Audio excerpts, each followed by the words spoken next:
It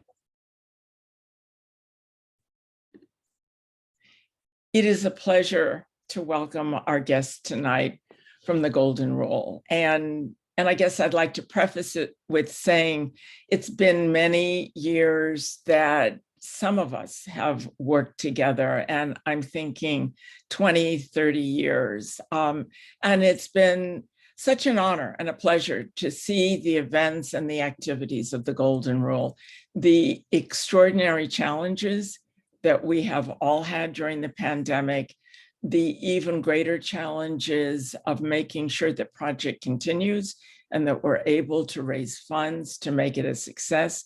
And through it all, the optimism and our work together that I think has really been very special and very extraordinary.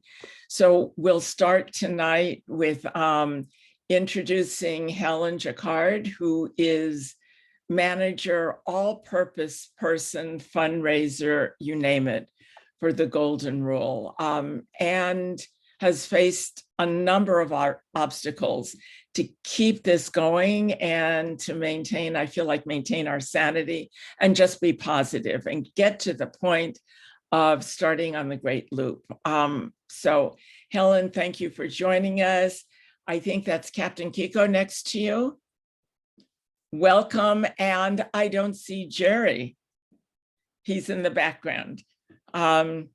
So welcome. Hello, everybody. Hi, Gerry. So just welcome all of you. I'm going to turn the program over now to Helen, and I'll just say we in New York are really waiting anxiously to welcome you and have you join us, and best of luck on the Great Loop.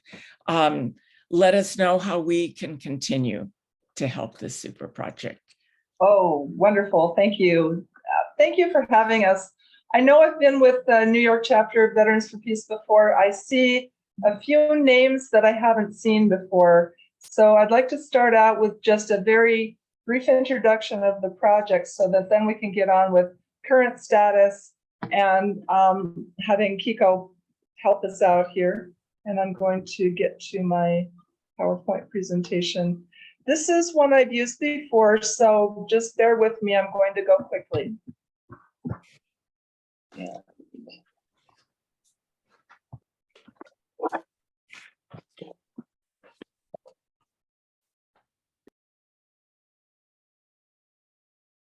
Screen.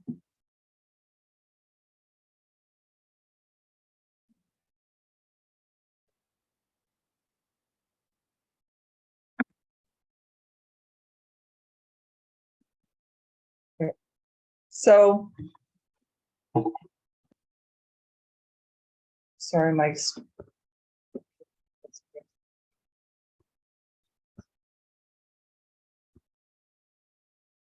There we go. Maybe just slow computer.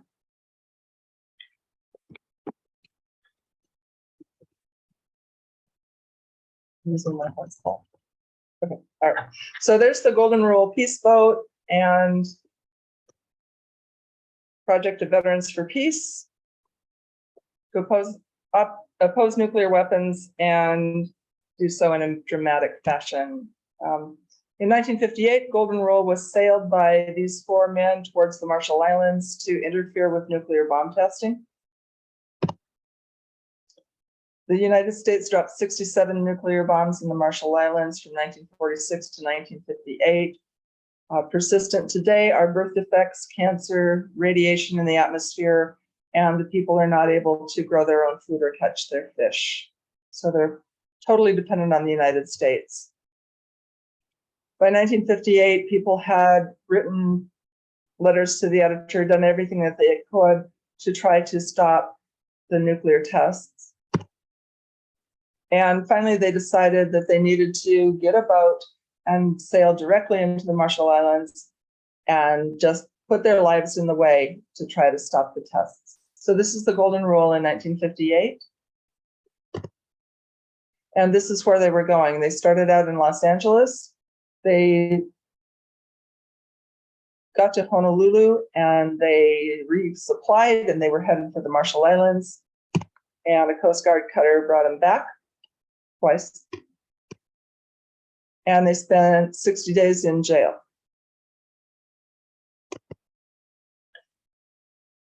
People were very upset by the jailing of the crew of the Golden Rule, and they went out and protested in the streets. This helped spark a really big anti-nuclear movement at the time and helped give President Kennedy the cover that he needed to sign the Limited Test Ban Treaty of 1963, and it spawned the founding of Greenpeace to use a boat for protest. The boat was sold in 1958 after that and didn't appear in the public eye until 2010, when she sank in a gale in Northern California.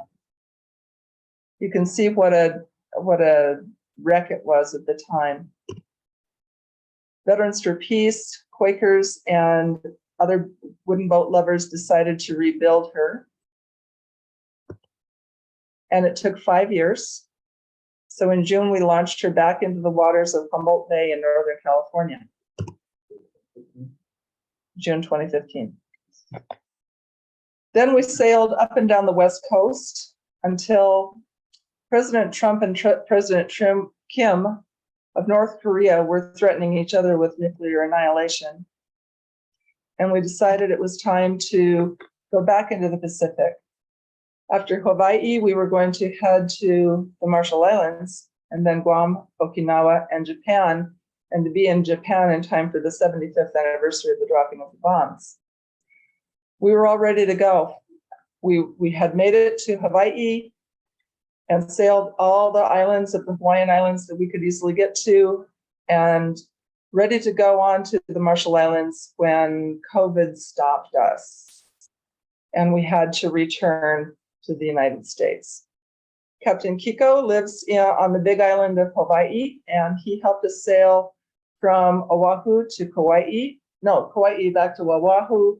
He helped us circumnavigate the island of Oahu, where Honolulu is, and then he took us from Oahu all the way back to San Francisco Bay.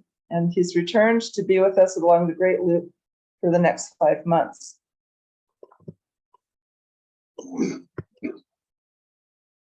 And then will return to us again. So here's a picture of the Great Loop. This is where we intend to go. Right now we have made it. Golden Rule's never been on a truck before. She sailed through the Panama Canal over to the East Coast and back, but this is the first time she's ever been on a truck. And it's the first time, of course, I've ever managed to help with Captain Kiko's amazing amount of help, get this boat disassembled and then reassembled on the other end. And we're just about done with that.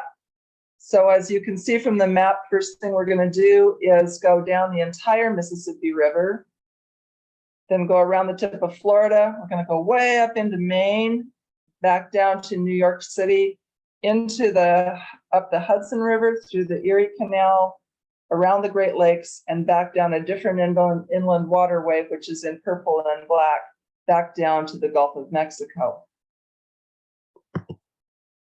I don't think I need to show you these program pieces. If you're curious about what we do, just give me an email, shout.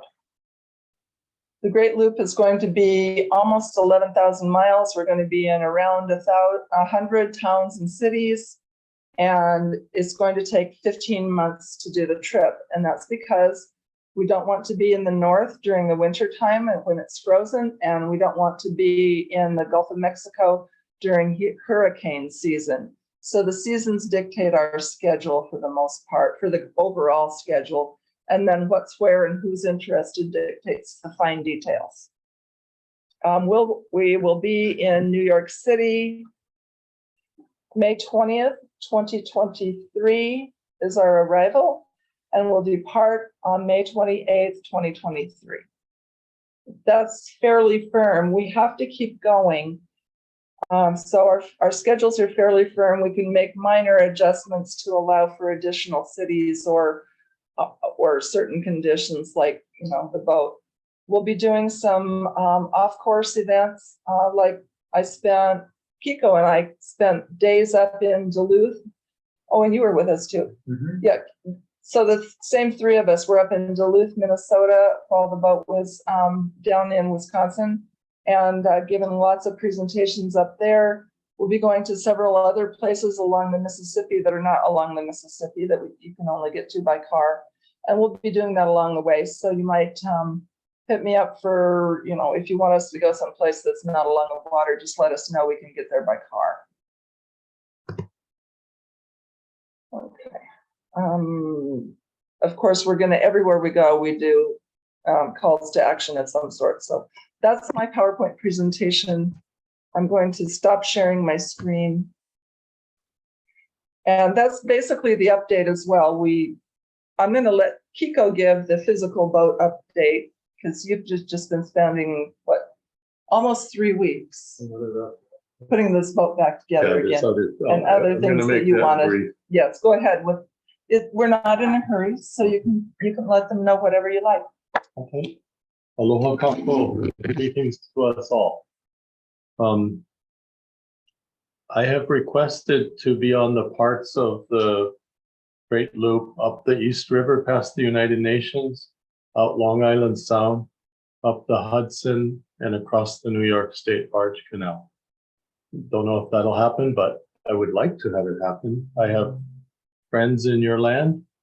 I've studied the history, and there are some associations and organizations that you have there that I would like to connect our project with. So hopefully I'll see you folks in person. But even if I don't, our beautiful little boat will.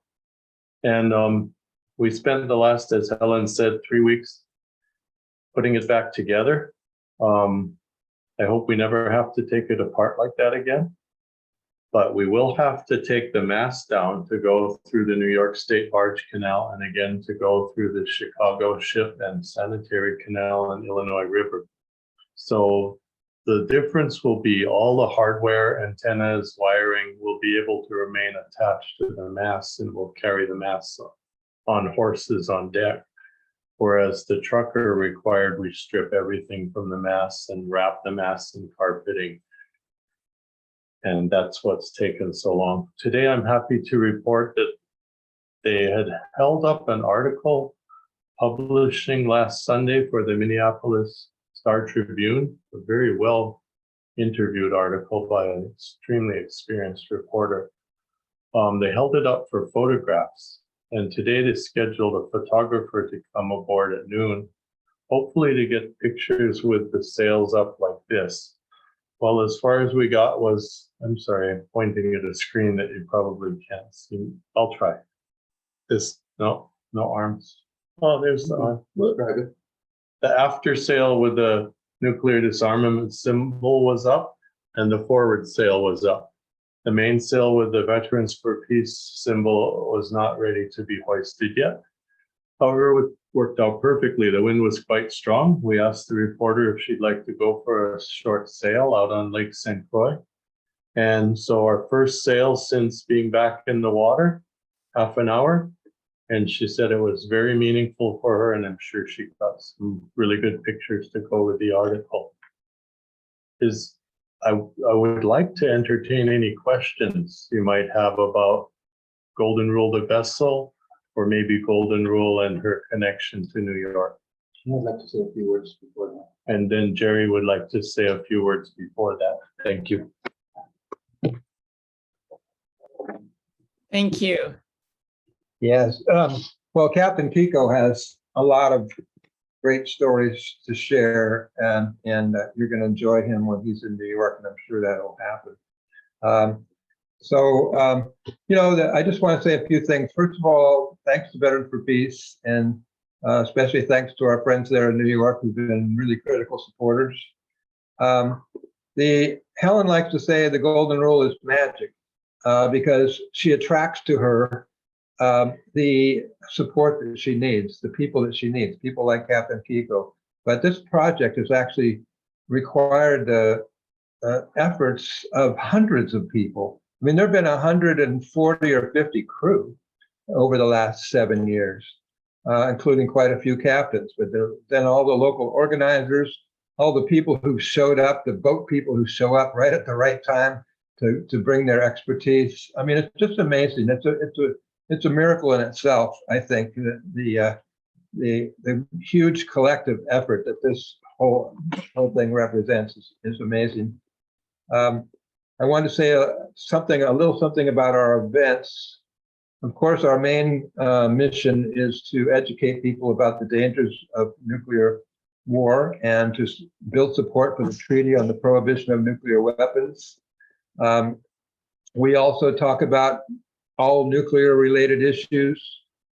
We have some critical things to say about nuclear energy, about uranium mining and the effect on indigenous lands.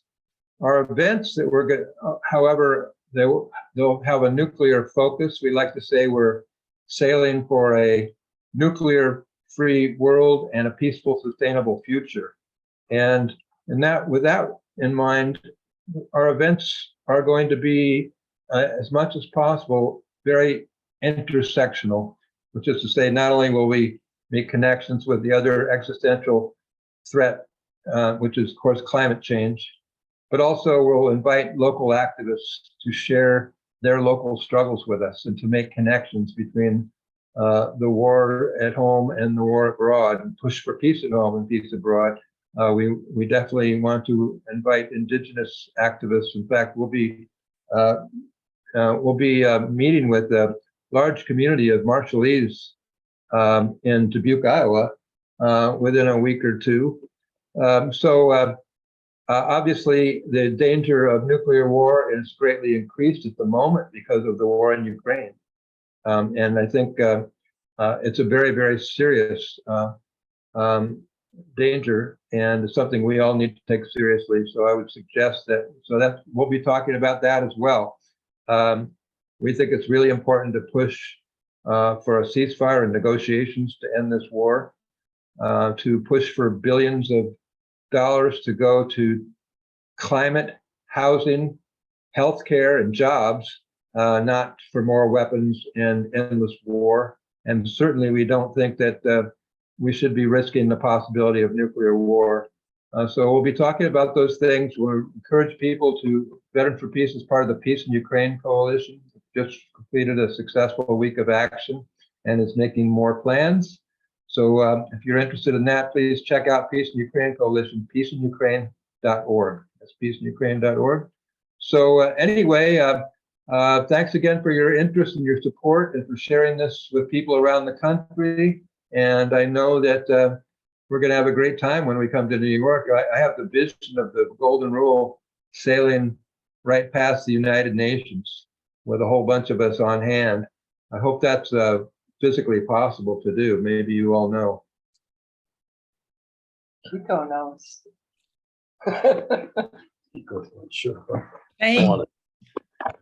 Thank you all. Eileen, you have a question. Yeah, who or what? I'm assuming it's Vets for Peace, but who actually owns the boat? Is it a collective? And that's the first question. The second question is probably something you've already have. As you go from city to state, do you have a blurb that we could send to our legislators? Thank you. Helen, I'm going to let you deal with who owns the Golden Rule. I kind of, and bear with me because Helen and I have been talking about this for a while. Well, Veterans for Peace has always owned the boat. Yeah. It's legally owned by Veterans for Peace National. So, you know, we clarified that, and that's who owns the boat. As far as the blurb, so what we do is we encourage local people to do what makes most sense for them as far as actions are concerned. We have petitions in favor of the Treaty on the Prohibition of Nuclear Weapons. We also encourage people to have their cities sign on to the I Can't Cities campaign and the Back from the Brink measures by passing resolutions urging the US government to do this sort of thing. And there's lots of things that the US government can do with respect to their policy. So as far as a simple one-size-fits-all blurb, I'm not necessarily advocating for that because each community is a little bit different. And I really want to have the communities involved with how they approach their politicians and policymakers and how they approach their own community with respect to nuclear weapons. I also am encouraging in Duluth, for our very first set of events for this, we're leaving behind a new anti-nuclear organization. It's just forming. And I would really like to see that happen wherever we go. Thank you, Helen. And I just want to tag on to what Helen said in terms of with ownership comes responsibilities. Since this is a project and ownership of National Veterans for Peace, we have ongoing expenses and the project needs ongoing support. So everybody here tonight, I know, supports the Golden Rule. We need you to support it even more and to be able to donate funds to Veterans for Peace, specifically for the Golden Rule, as a show of support. It costs a lot to maintain and to keep on doing the incredible work that they're doing. So that's my plug, Helen, for tonight. A clarifying ad, I was looking for a blurb that is specific about the Golden Rule that could be added to our message for ICANN and the TPNW message. That's what I was looking for in that question. Oh, thank you for clarifying. If you would, I can put something up on our resources page on the website, or if you would like to send me a message at vfpgoldenruleproject@gmail.com, I would be happy to send you something appropriate. Thank you for asking. There are other questions?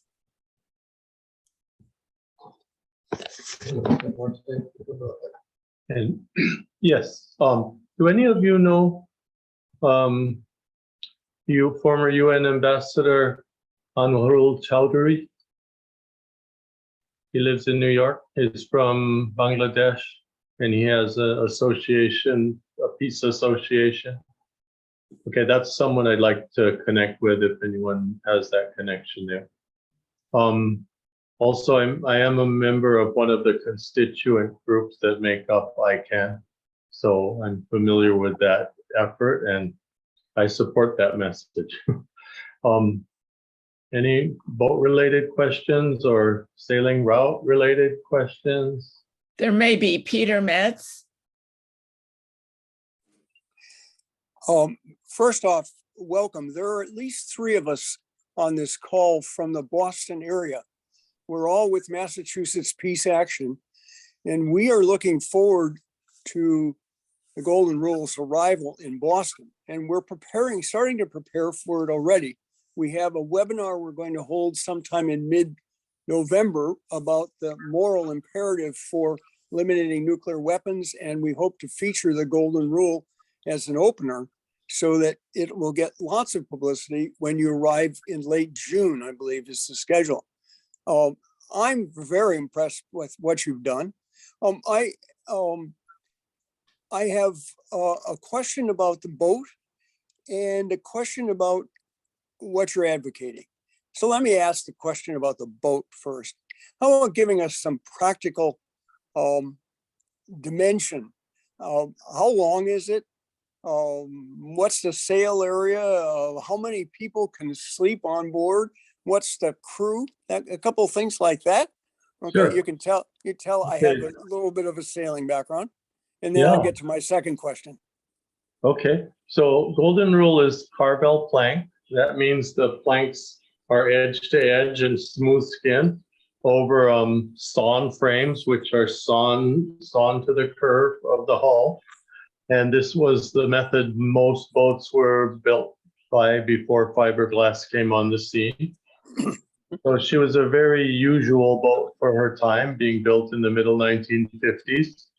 And she's 30 feet long on deck, a little shorter on the waterline. She has a full-length keel that's not very much deeper than the hull, but draws 5 feet. We need 5 feet of water to go there. The rudder is hanging on the after edge of the keel and up the outside of the flat boarded up back end of the boat called the transom. She's steered with a tiller, which is a massive lever. She's about 580 square feet of sail. That sounds about right. It's not exact, but about there. And if you look at the picture behind, I don't know if it shows behind, but the after sail is triangular. The front sail's triangular. It's set on a wire going up on rings that slide up like a shower curtain. And the mainsail, the one with the Veterans for Peace logo, you can see the lower part of a diagonal spar along its top edge.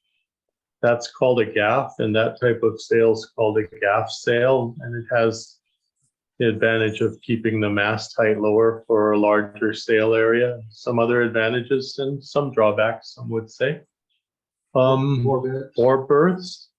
On short trip, we could squeeze more, especially if it's an overnight, because we're taking turns steering the boat, so not everybody needs a bed all at once.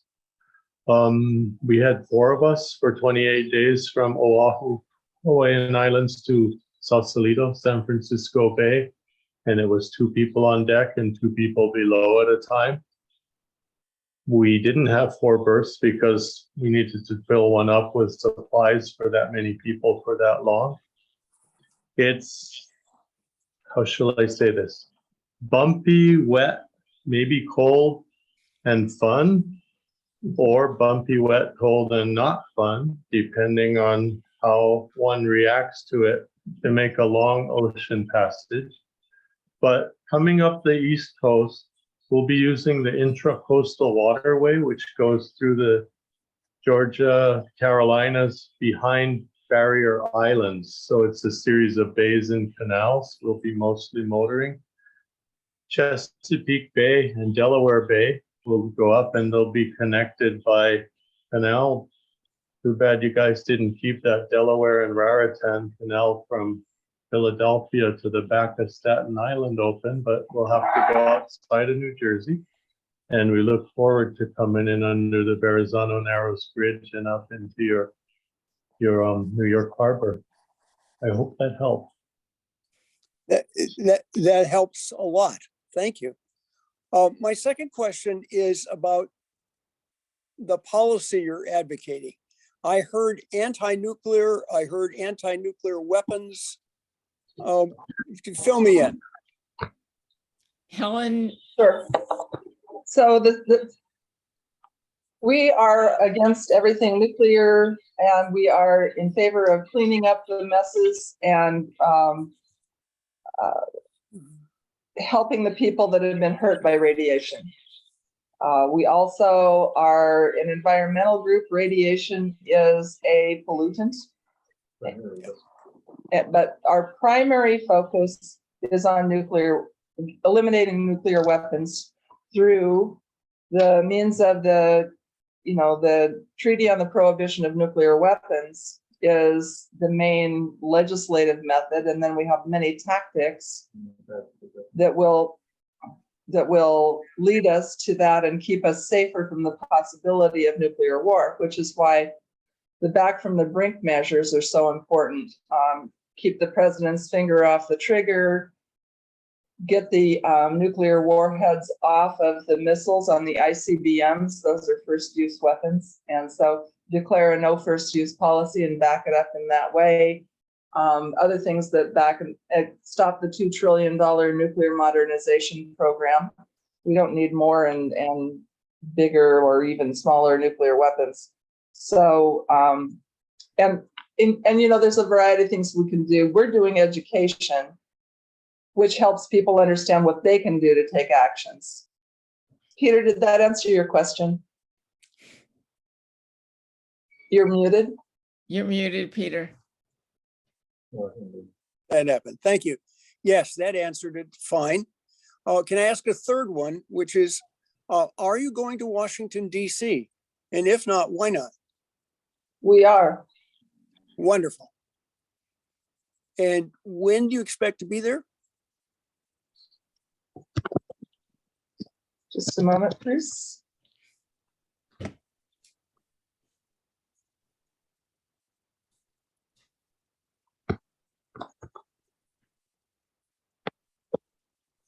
That will be arriving April 9th, 2023, and departing, looks like April 17th, 2023. I think I gave us a long time. Yeah, April 17th, 2023. Today at the UN, Joe Biden repeated what I believe he really believes, which is that a nuclear war cannot be won and should never be fought. I think you guys should aim to get Biden to come visit the boat. He's as president, he knows more about nuclear weapons than any president we've ever had, and probably than any president we will ever have. And he's had a long-term commitment to trying to eliminate nuclear weapons for various reasons that I don't understand. He's not doing much about it right now, except trying to get Iran back into the nuclear deal that former President Trump tore up. So I think he'd be favorable to it. I urge you to make a stab at getting Biden to symbolically visit the Golden Rule. Okay, so yes, we're working with a group in Washington, DC already, and they're starting to meet now. We're starting to strategize how to make the most of our one-stop at our country's center of government. Good. Well, Thank you. congratulations. You're doing great work. Thank you. There are other questions? My goodness, no other questions from folks. Ellen, go ahead. Yeah, I'm just gonna, I can't raise my hand because I'm the host, so, but I can just stick myself in. Right. So I wanted to know, I'm just interested in how tall the masts are, because I'm thinking about, people were asking about sailing by the UN and the route around Manhattan and how you would do that.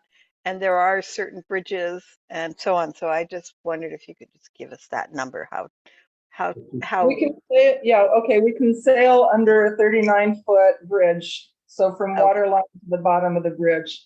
And we will, I think I've already researched that we can get there, but I'll take another look just to make sure we know the exact route we need to go for that. But I'm pretty sure we can get to the UN. I'm not Thanks. absolutely certain, but I think you can go up the East River and on through to Long Island Sound with a yes. modestly sized sailboat mast. And most sailboat masts of boats our length are a Yeah. third again taller than ours.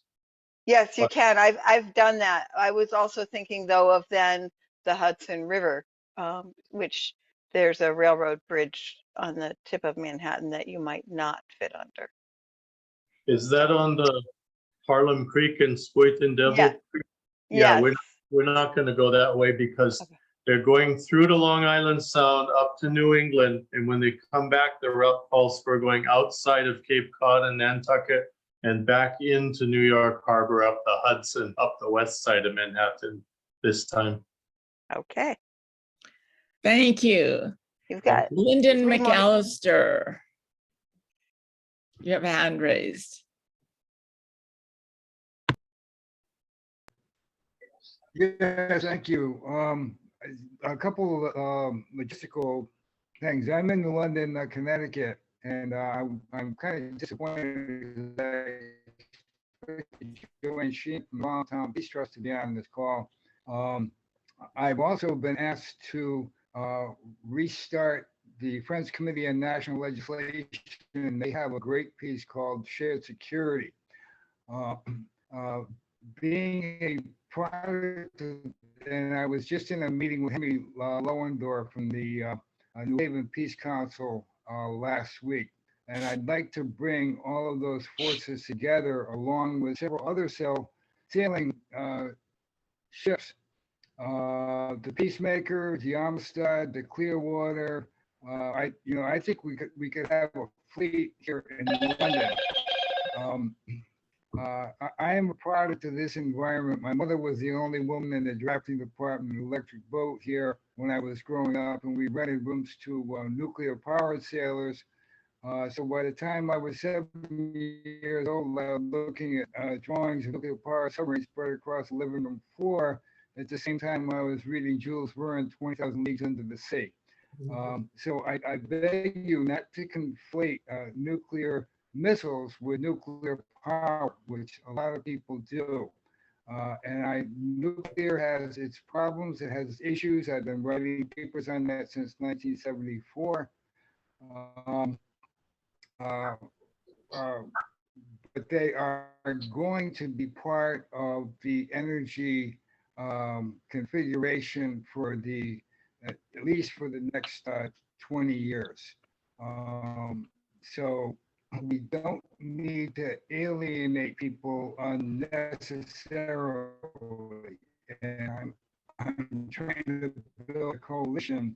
And we always have this false dichotomy, us against them, the have versus the have-nots, the corporations versus union, men versus women, black versus white, ad infinitum. There is no us and them, there's only us.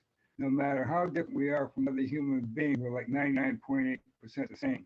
So we need to focus on what we have in common instead of those tiny little bit of differences. And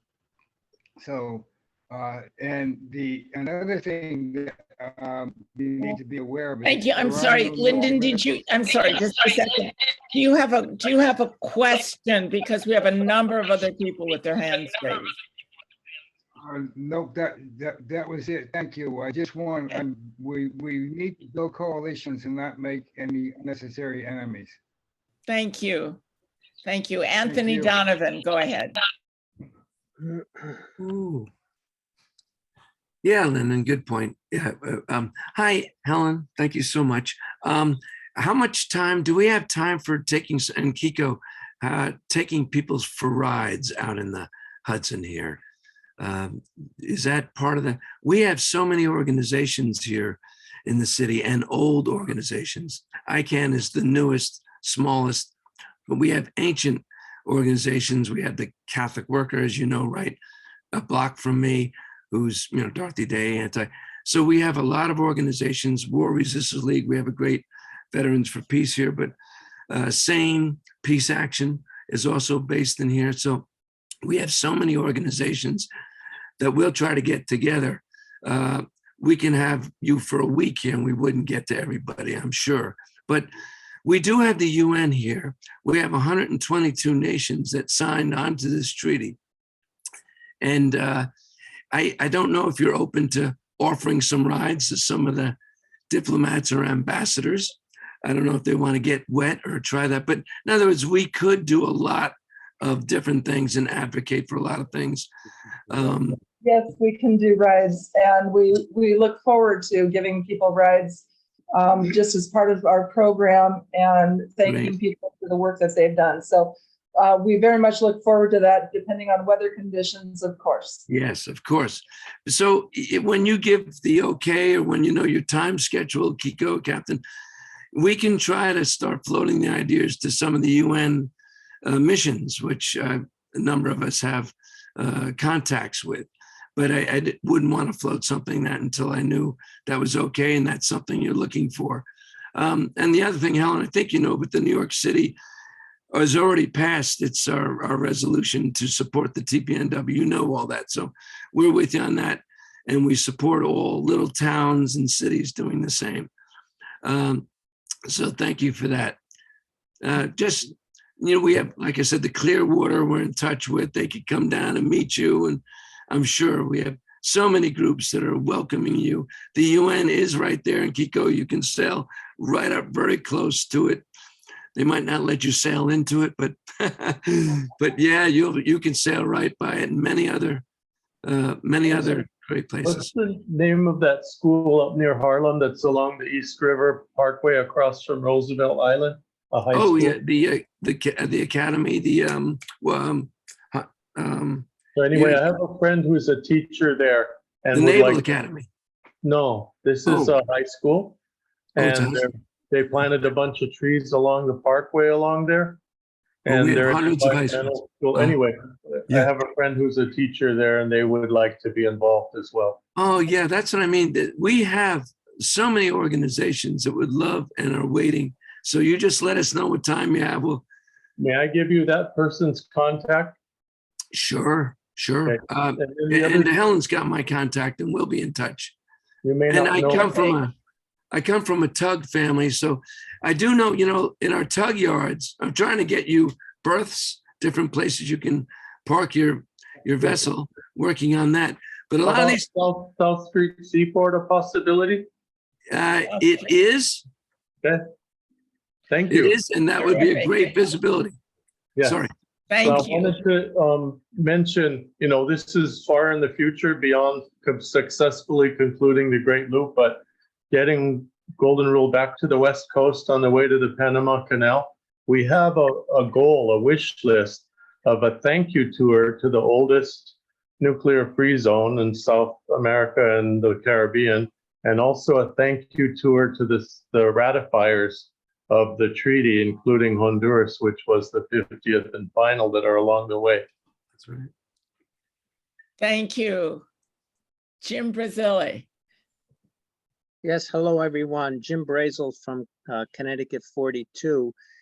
Just quickly, I've been working with Helen for about a month and a half, and I couldn't quite hear what Bud was saying, but Connecticut has about 15 people on board already in the 4 places that they will be stopping: Norwalk, New Haven, Hartford, and Groton, New London, where they build the nuclear submarines. We have Chris Koval of the Plowshare 7, who's in the New Haven Catholic worker. We have the Catholic worker, Chris and Jackie Ducat, who is in New London, Hartford right now. And we have a number of Quakers, which are very interesting because Albert Bigelow, who started this in 1958, eventually became a Quaker when he quit the US Navy after the bombing of Nagasaki and Hiroshima. So Connecticut is on board. We would love to work with New York and do something together at the UN or whatever Helen, or whatever we can organize for Helen. And I had one question for the crew. Are you going to be stopping at New York City on your way through Connecticut up to Maine, or is it on the way back? Or are you stopping both times in New York? Both times. Okay. East River the first time through Long Island Sound, outside of Nantucket and Long Island, and up New York Harbor and Hudson River the second time. Okay, well, Connecticut's ready if New York wants to help us out. Thank you. It sounds great. Thank you. Are there more questions? I would just like to add one little thing, which is our first mate on the first part down the river, Steve Buck. It was a nuclear power plant operator in the Navy and ran 2 civilian plants since decommission. And so I've noticed that Veterans Peace, though it has a policy, also has room for people of diverse opinions. Thank you. Thank you. Thank you. Okay.